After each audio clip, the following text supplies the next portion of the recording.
There were several things that I used to tell myself about money during my debt-free journey that I thought were true. Turns out they were lies. And there was a lot of unlearning that I had to do in the process of paying off $35,000 in student loan debt in 2.5 years. Let's go over that in this video.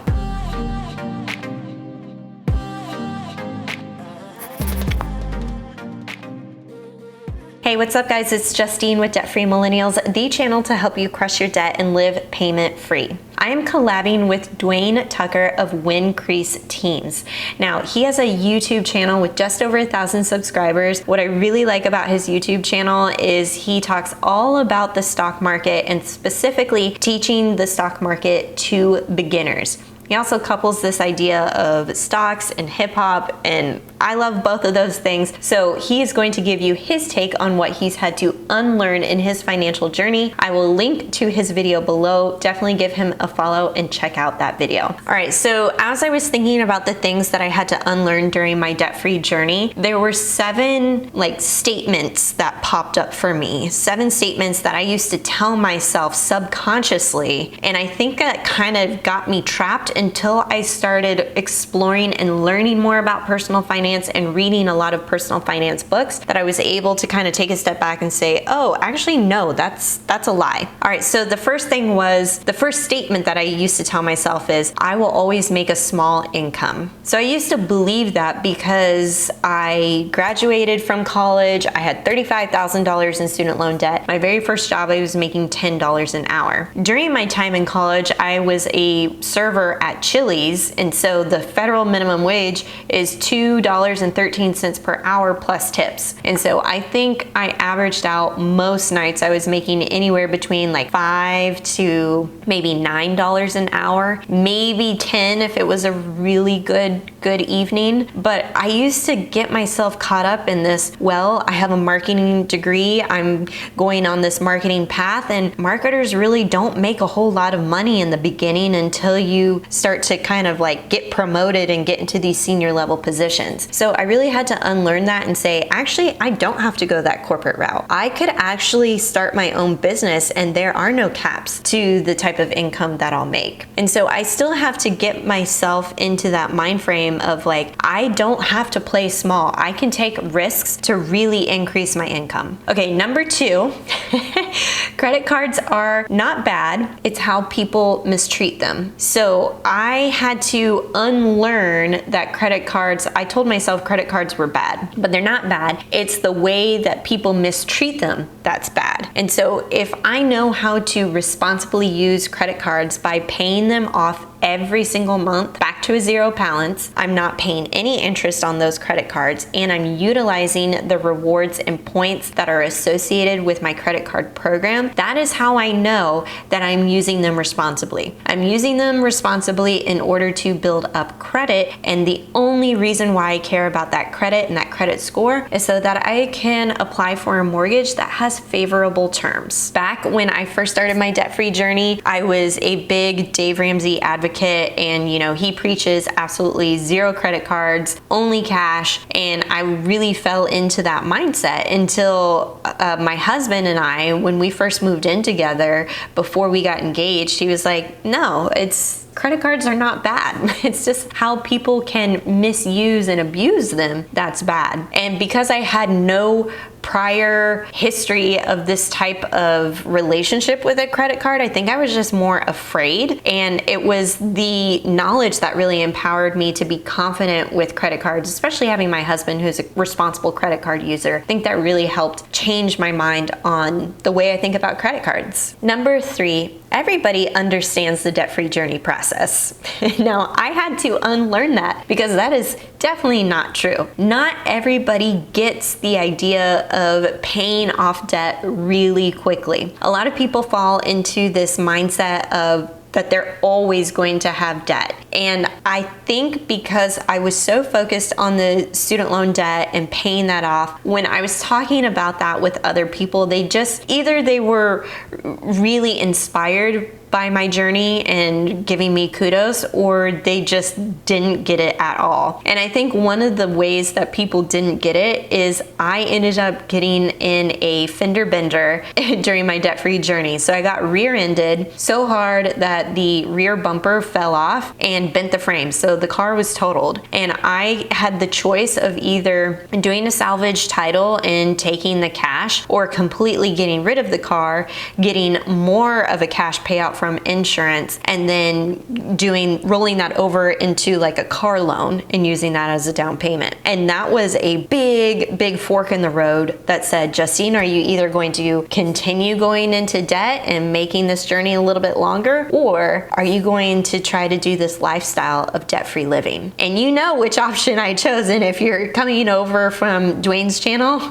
I'll just go ahead and tell you, I went into that debt-free living option hardcore, which meant I still drove that car without a bumper for a good 3 months until my dad and I went to a U-Pull-It junkyard. We walked the junkyard and found the exact same bumper, same color, same model as my car, and we were able to pull it off. My dad is really handy. He had tools, he was able to pull it off. I paid $25 for it, and then Kyle, my husband, ended up installing it for me. So I drove that car up until we moved to California in 2015, and I sold it for cash, $1,100, and then we were able to live off of one car, his Jeep Grand Cherokee, until we saved up enough money for a nicer car, and now we're still a one-car family, and we drive a 2015 Subaru Forester that we paid $25,000 for in cash, and we own it outright. Number 4, buying brand names is wasteful.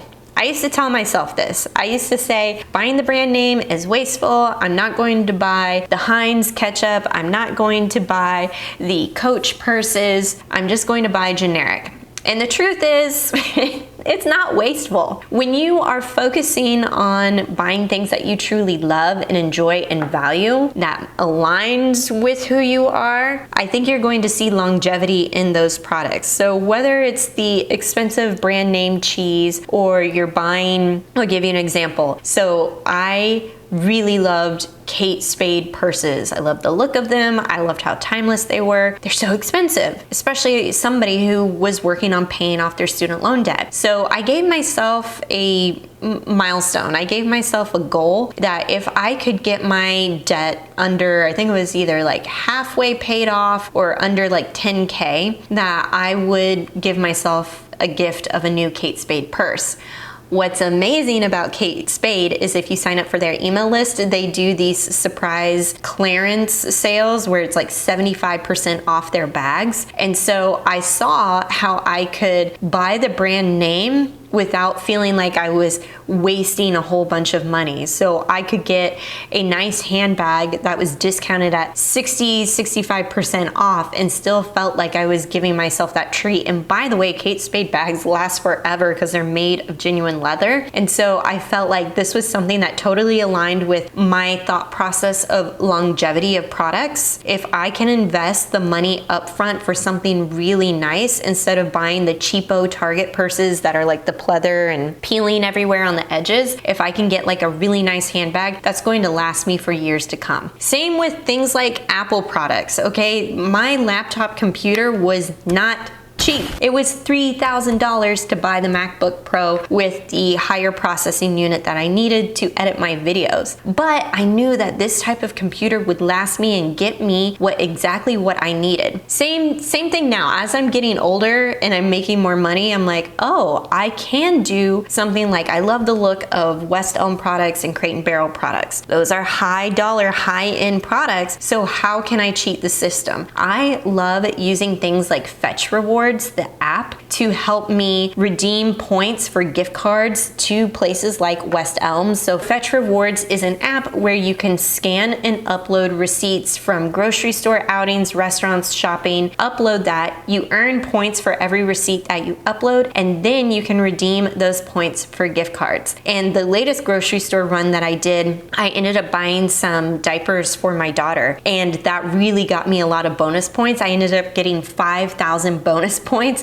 just for that one receipt on stuff that I was already buying. So it's a really easy way for me to be able to afford things like from West Elm or Crate and Barrel because I'm redeeming for $50 gift cards every so often and getting a discount. Also, there's a Crate and Barrel outlet store really close by, so I was able to get this amazing area rug for 50% off.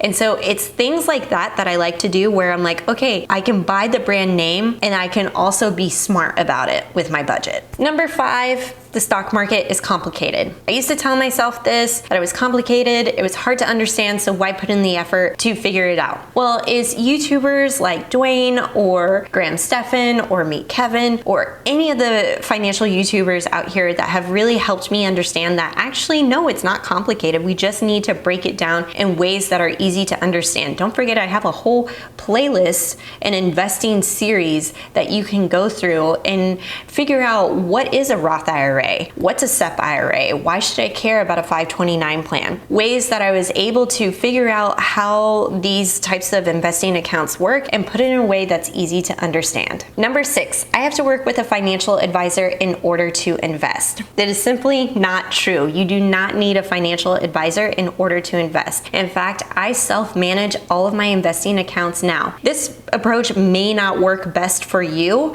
but this is what I'm comfortable with because I took the time to understand the stock market and the different types of investing accounts that I want to help me with my financial goals. Also, financial advisors can get really expensive. You'll definitely want to check out their annual rate fees, their expense ratios on their funds, and their account management fees. Those can all add up to thousands and thousands of dollars that you are paying somebody else that you'll never get back in return. Number 7, I kind of mentioned this before, but I had this belief that I will always have debt, and debt is just the way of life. This is how people live and this is how I'm going to live. And that is not true. When I started learning how other people were paying off their debt and living completely debt-free, paying for things in cash, paying off their homes to really have the financial freedom to spend on the things they love, I got really motivated and excited to flip that statement around and say debt will not always be a way of life, and I choose the debt-free living plan. All right, so those are my statements that I had to unlearn during my debt-free journey. Which one resonated with you? What are you trying to unlearn right now